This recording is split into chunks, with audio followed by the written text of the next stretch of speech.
What up, gamers? You guys been absolutely loving the Asus Rog Ally content.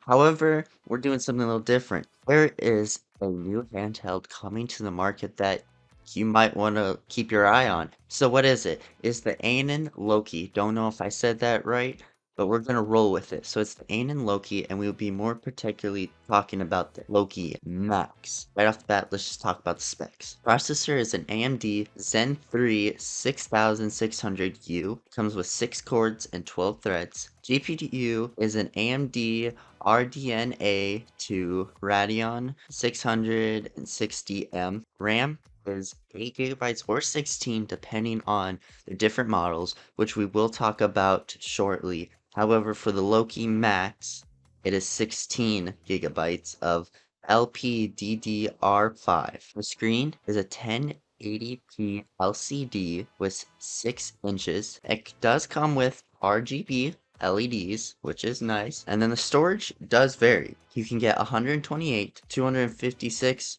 or 512 gigabytes of storage. And of course, there is a micro SD slot. It does come with sensor analog triggers, comes with gyroscopes, and of course it has wireless Wi-Fi 6 and Bluetooth 2 with a battery of 40.5 WH. So what are the different versions?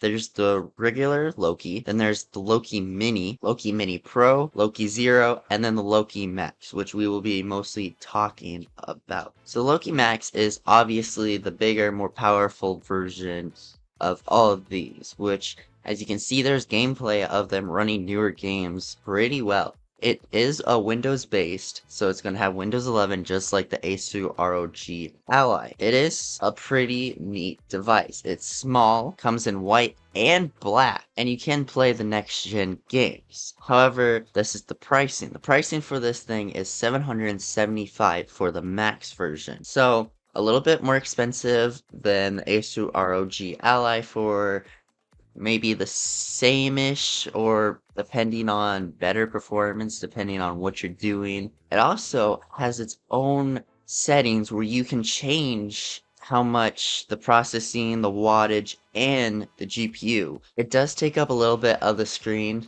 so it's kind of hard to see what's going on the screen if you're trying to watch something or playing a video game, because it literally takes up about half of the screen. It is an interesting design. You can tell that this isn't one of those super premium companies making it, because it kind of just looks like sort of like a stock picture of let's just add this here, make it work. However, it does look clean. I personally like the white version way better than the black. The black just isn't doing it for me.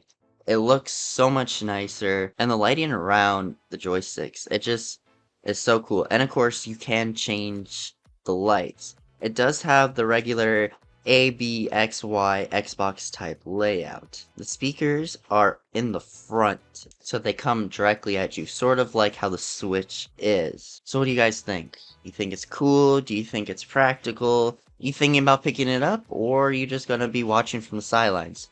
Let me know in the comments, gamers. So, thank you guys so much for watching, and see you on the next video.